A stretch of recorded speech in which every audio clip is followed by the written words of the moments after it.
Today's episode is brought to you by RDG Planning and Design. We're architects, landscape architects, engineers, artists, and planners with a passion for design and a drive to make a difference. We believe in applying new ways of thinking and innovative approaches to the preparation of plans that address community and regional issues. With offices in Omaha, Nebraska, St. Louis, Missouri, Denver, Colorado, and Des Moines, Iowa, we are a network of design and planning professionals dedicated to applying our talents in extraordinary ways.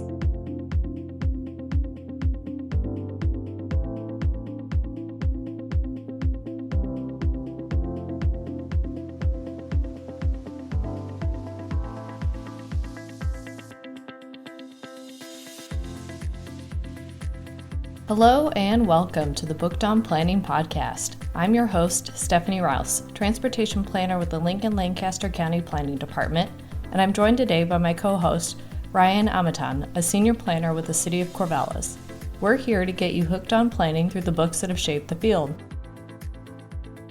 Our guest today is Angie Schmitt, author of Right Away. Angie is one of the country's best-known writers on the topic of sustainable transportation. She was a longtime national editor at Streetsblog. Her writing and commentary have appeared in the New York Times, The Atlantic, and NPR. She's the founder of the new firm 3MPH Planning and Consulting, a small Cleveland-based firm which is focused on pedestrian safety. Her book, Right Away, Race, Class, and the Silent Epidemic of Pedestrian Deaths in America, was published in August by Island Press. Well, thanks for joining us today. Angie, can you start off by telling us a little bit about yourself and why you decided to write this book? Yeah. Thanks for having me. So I live in Cleveland and I have been a reporter for a long time that covered sustainable transportation issues around the country. So I just became very knowledgeable really about these sort of issues. And I thought that I was a little bit frustrated at the way we're so accepting of traffic deaths. There's a lot we could do to reduce them, but it's just considered such an unsexy topic, I thought, or it so rarely captures anyone's attention, dominates a news cycle that we sort of haven't gotten to a place culturally where we're talking about it and ready to address it. So I was hopeful that by writing a book, it would give sort of the news media an opportunity to step back and look at the issue in a more systemic way that would be sort of more productive for addressing the problem. So Angie, you start the book by stating the fact that 50% more people were killed as of the time you're writing the book in 2020 than were killed a decade prior. I think that's probably still true. I think that trajectory is still continuing to today. And then you get into some specific examples of people. You talk about Ignacio Duarte Rodriguez in Phoenix, who was hit by a hit and run driver.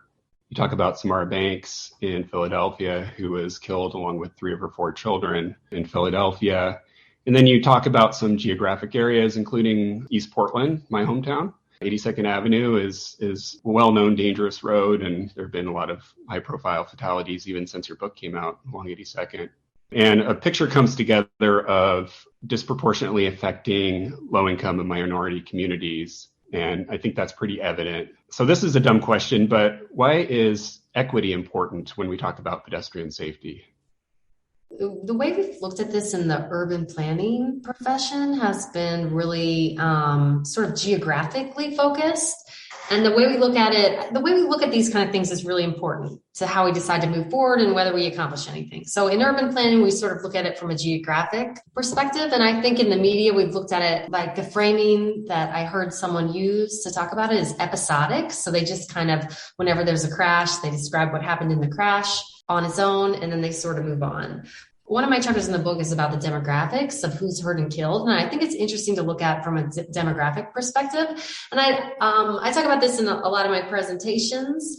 It's not that unique. We're starting to recognize in more and more public health problems how systemic racism and inequality is a key part of the puzzle for a lot of our, diseases, public health problems, et cetera. So this isn't any different with pedestrian deaths, and sort of due to the nature of how we've designed cities, the way we live, including our segregation patterns of wealth inequality, just contribute to a greater level of vulnerability for people of color, but also almost anyone from a marginalized background.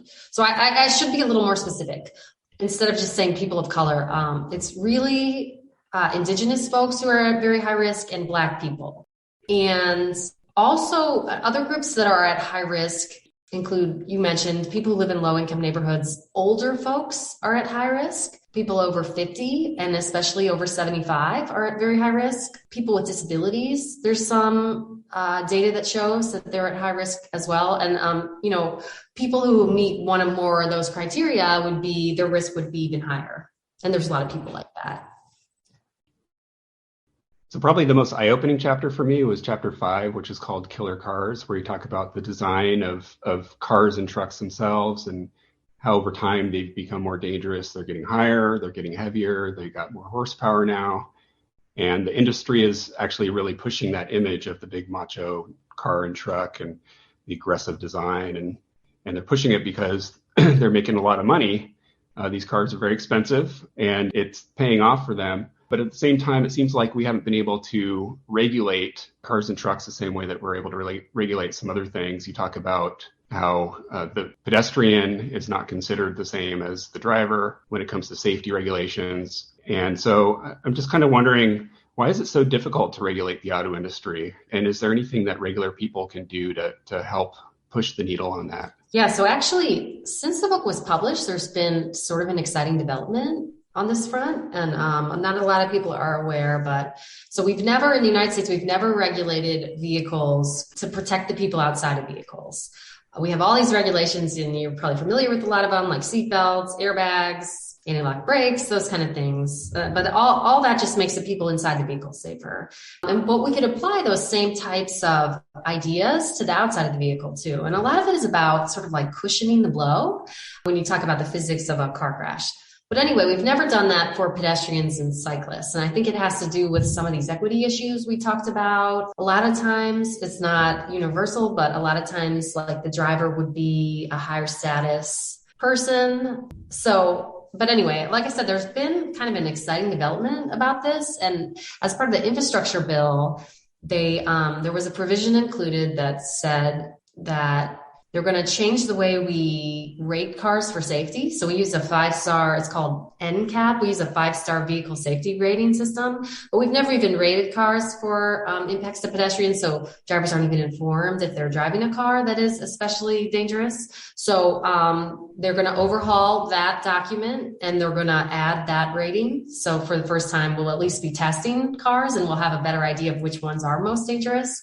And then also it said that they should regulate hoods and bumpers for impacts to pedestrians and cyclists. And also that they should require and regulate some vehicle sensor technology that can prevent cars from automatic pedestrian detection that can prevent cars from hitting a person in the first place. So actually there's been this really exciting first time in our history development just in the last year. It's interesting you bring that up because it seems like we've constantly been working towards this, but with the passage of the new transportation bill, we've just exploded with funding and resources and guidance coming out on how to make our streets and roads safer and pushing us more towards a complete streets model. So I'm curious if there's any other thoughts you have related to the new infrastructure bill and how that can push safety forward beyond what you just mentioned. Yeah, I mean, the infrastructure bill is not a real radical bill on policy. So in a lot of ways, it continues some of our infrastructure policy that was a little bit harmful to safety. For example, a lot of people who are like progressive transportation reformers are concerned it will spur a lot of new highway development that will increase sprawl, increase driving miles, potentially lead to more dangerous roads being built. But it does include some good stuff too. It's not a total win or a total loss for these issues, I would say. It's a little bit of a middle ground measure, which is kind of common to see at the federal level. Usually the federal government is not way out front, right? But there are some interesting opportunities with it. And the new US DOT run by Pete Buttigieg, I think is very progressive and very motivated to make progress on some of the issues I raised in the book. And they've changed a couple policies recently. And so I think that it will be easier at minimum for the communities that want to do the right thing and want to address these issues and haven't had sort of the support and the resources they need, that problem should get a little bit better. So that gets to another question of mine, which is kind of at a broader level. What do you think the proper role of the state and federal government is when it comes to pedestrian safety? Yeah, I don't think they've been doing a very good job at all. States are almost always terrible about this. Most of our federal transportation money comes down to states. It's very, what's the word we use for that? Anyway, states are the bosses. And most of the money comes to them with very few strings attached. And they control a lot of roads. It depends on the state, but there are a lot of roads, normal road you drive on or walk on is actually a state highway. And the state's in charge. And they've been very, very, very focused just on efficient movement of vehicles, safety being a second or third tier priority. But I think cities have tried to show some leadership in the last few years, but it's been really difficult for them to address this on their own. Like, for example, only the federal government really has the authority to regulate vehicles. So vehicles are a big part of the problem. During the Trump administration, the federal government just threw up its hands and did nothing about, and actually stood in the way of some reforms that would have addressed the rising deaths. We do need stronger partnership at the federal and state level. We do have a pretty progressive administration on these issues federally, but like I said, the states are really the big players here, and they're behind in most cases. So chapter 6 is called the ideology of flow, which gets into street design. So I'm a land use planner, but like a lot of land use planners, I have a real passion for transportation planning as well. But many, or maybe even most parts of the country, transportation planning is the realm of engineers, public works, and not actual transportation planners per se. And as you talk about in your book, and also Chuck Marone talks about in his new book, Confessions of a Recovering Engineer, which I also highly recommend, the engineering field is kind of set by or follows a set of priorities that don't always align with the priorities at the local level of safety over speed and traffic flow. So do you have any suggestions for how planners can talk with our friends in engineering about how to think a little bit differently about street design? Well, I think the engineering profession has come a long way since I started working on this. I mean, it used to be we were constantly sort of hammering engineers, and I've been writing about these issues for like 12 years now, and they were the bad guys, and then I had this editor I worked with for years, and he said to me a few years ago, like, most of the engineers are pretty good now. There's definitely like a new crop of engineers that's in there doing reform. I still think there is this big push and pull. You have sort of the old school versus the new school. And we haven't done a very good job sort of setting the table for engineers to do the right thing either. So I'm hopeful that, one of the things they're going to do, the Pete Buttigieg USDOT, and I worked on a campaign more recently trying to pressure them to make some changes to the manual on uniform traffic control devices, which is a book I write about in the book that it sort of codifies a lot of dangerous road designs in the United States, and it sort of makes them law. And engineers' job is mainly just to follow these rules the way we've defined it. So I'm hopeful we're going to see some changes to that book in the next few years, but I also think there is sort of a moral sort of awakening about this kind of thing happening a little bit in the engineering industry right now, led by some of the people I talk about in the book. But we still do have a ways to go. In chapter 8, you talk about the promise of technology in terms of pedestrian safety, which can be tricky because technology evolves so quickly, right? But you're skeptical in the book of automated vehicles and their potential to increase safety on our streets. I share that skepticism, but given that technology evolves so quickly, has your perspective changed at all since the book came out? Can you talk a little bit more about the promise of technology in addressing some of these issues? Yeah, so that's true that I am skeptical that we're going to see fully automated vehicles anytime soon. And what's really disappointing, or maybe ever, and I'm really just taking cues from people who are a little bit more knowledgeable than me about that. That seems to be sort of the consensus view now, that we're not likely to see. Even investors and even guys are sort of admitting that they were maybe over optimistic about that a few years ago. Another thing that's sort of disturbing about it is, and that I talk about in the book, is we see people sort of abusing that promise to do really unsafe things, like the way Tesla has sort of advertised its partially automated systems as fully self-driving. Like they have a program they call fully self-driving, or a feature they call fully self-driving, and that actually can't detect pedestrians that aren't in a crosswalk. I mean, it's just not ready for prime time. That's out there that they're calling that. So that's concerning. There's a lot of safety concerns with the technology, even before it comes to market, really.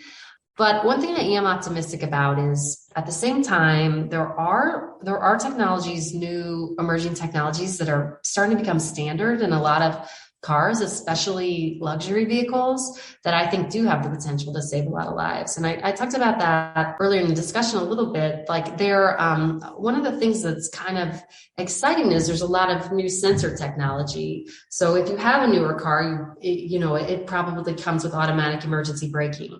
So that instead of, if you're going to have a little fender bender in a parking lot, for example, it will actually automatically brake before it hits the vehicle or whatever it is in front of it. So that's automatic emergency braking is really exciting. That's one of the things that they're moving forward in. I think that they're moving to make standard.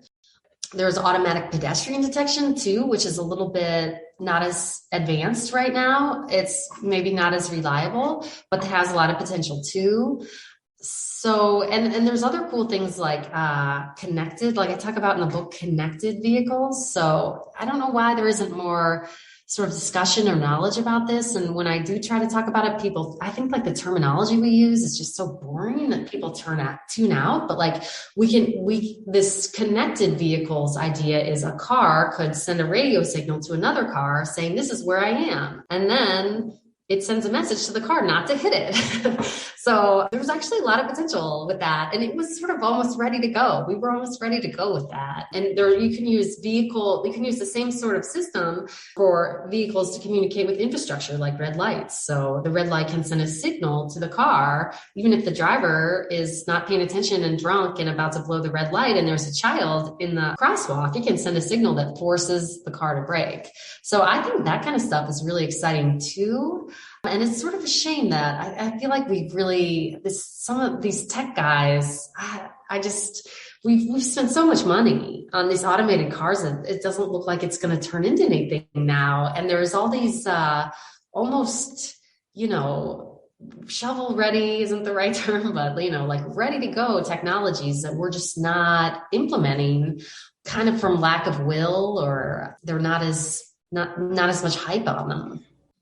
Someone recently that I was talking to mentioned that today we could do this out on rural roads or highways that have no conflicts. No one's going to jump out randomly, but it's just not ready for our urban infrastructure, that there's too much chaos in the system, people walking out randomly, cars parking or pulling out, things like that, we're just too far off on that. But if everything was just sprawl and highways, then it maybe could work.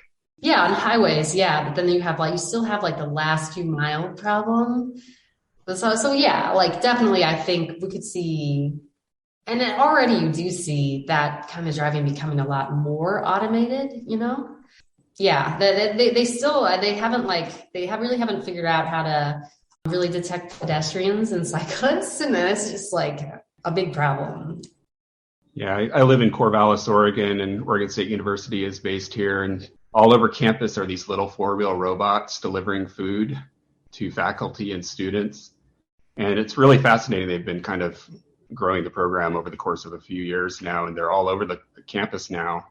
They move very slowly. They're very cautious. They wait for minutes and minutes to cross the street.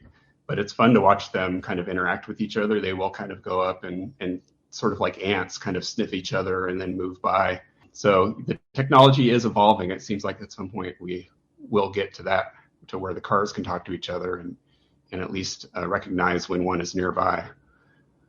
So toward the end of the book, you talk about the international context, which really illustrates the crisis here at home. You talk about how some other countries have mitigated or even reduced crashes that lead to pedestrian fatalities and injuries. What are some of the major lessons that you've drawn from looking at those other countries that might be transferable to the US? Most of Europe is just way ahead of us on this. But one thing that's interesting, I think people want to sort of write off Europe because we drive a lot more in the United States and we're more sprawled out. But one thing that's interesting is even Canada is really, really far ahead of us. Like Canada has about half as many traffic deaths on a per capita basis as we do. So I talked to this traffic safety expert who's based in Canada, and he said, so a lot of our rules are like weirdly lenient in the United States by international standards and by best practices. And even compared to not just developed nations or wealthy nations, but some middle income nations. Like we're much more permissive about drunk driving. Our drunk driving limit is really high and is like out of step with what experts recommend. Our seatbelt rules aren't as strict as Canada's, for example. Our culture is just kind of permissive. We also have, and the land use stuff matters also. In Canada, they have they're not anything like Scandinavia with their transit systems, but they do have about a little more than twice as many transit trips as we do in the United States. So those are the kind of things I think would help us get closer. And also some of this technology stuff.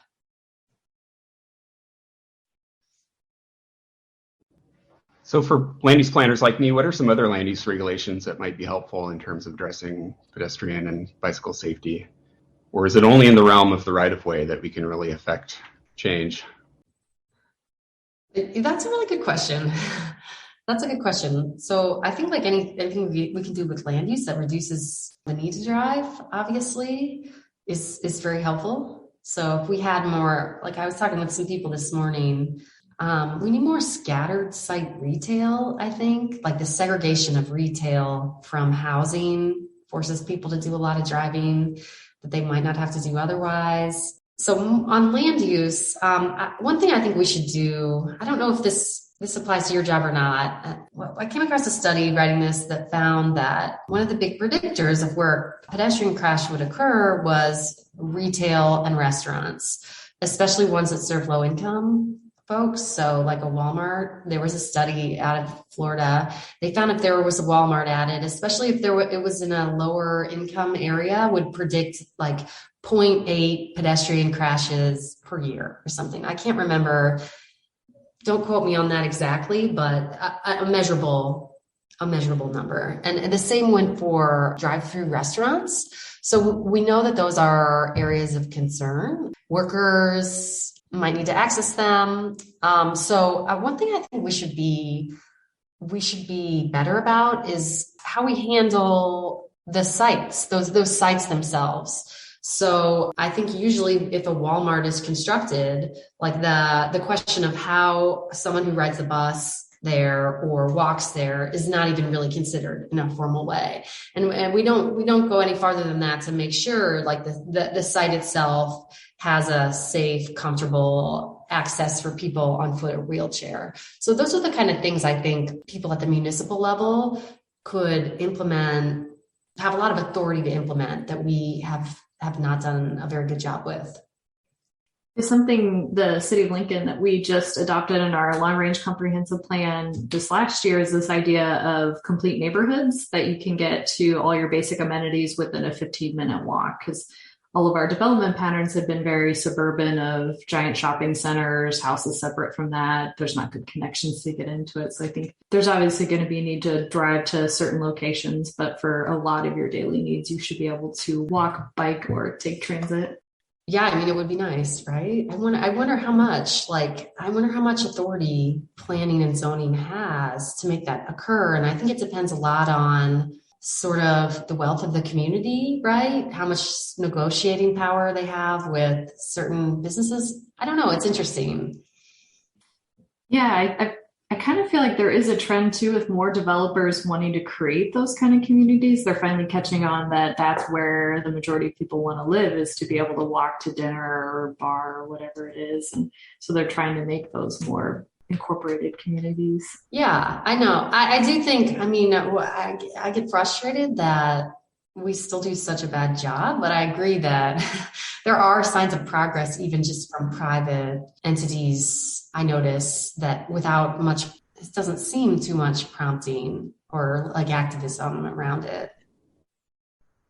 Yeah, I've been spending the past couple years here working on a project looking at our mixed use zones and trying to figure out a way to make them operate better and result in development that's a little more smaller scale and more kind of the traditional stacked mixed use with commercial on the first floor, residential above, that people have envisioned here for a long time, but haven't really figured out how to encourage. And a couple things that you just mentioned jump out.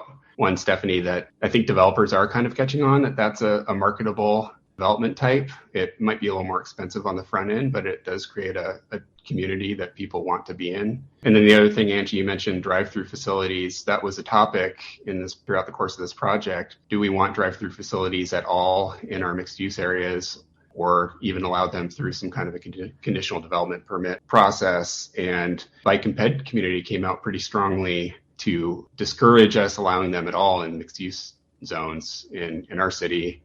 And so we just adopted some new mixed-use zones that don't even allow drive-through facilities anymore. So at the end of the book, you summarize some of your findings, some of your main points, and you say that in terms of addressing the crisis here in the U.S., step one is to reframe. Can you talk about what you mean by that? Yeah. So like I was saying, one of my goals with this book was sort of to change the way which sounds really ambitious, but to help sort of shift the way we conceptualize and think about the problem. Because, I think the way we've been sort of thinking about it to this point, for the most part, is, if someone was hit by a car, they must have done something wrong. It's sort of their own fault. And there's nothing that we don't bear any responsibility or need to do anything about it. And I think one of the big points I tried to make in the book is that there's all these patterns to where and how this occurs, that it's really a systemic problem, not a problem of bad behavior. It has to do with design. It has to do with our policies. And so we need to sort of address it. If we're gonna really resolve it, just scolding people and trying to do education campaigns is not really the answer. We have to sort of resolve some of the underlying causes. So I have a final question that I didn't share with you ahead of time, so you can say no and move on. But but I'm curious, whenever a book gets a lot of press and the author does a lot of Q&As and interviews and webinars, I always wonder if there's a topic that they address in the book that they're surprised or disappointed that they don't get asked about more often. Is there anything in Right-of-Way that you thought you might get asked about, or you kind of wish you got asked about more often that we're missing?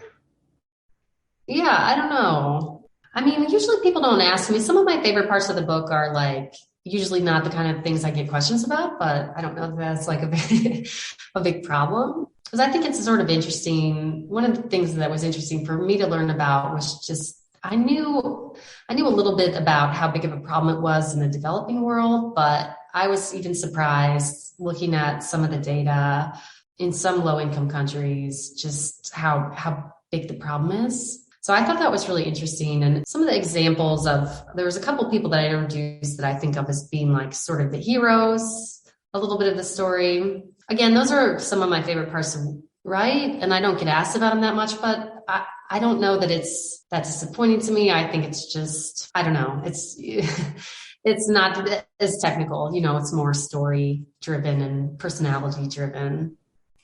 So then the final question for this episode, we always ask everyone that we have on here is, what's the most important thing that you think listeners and readers of your book should take away from the conversation?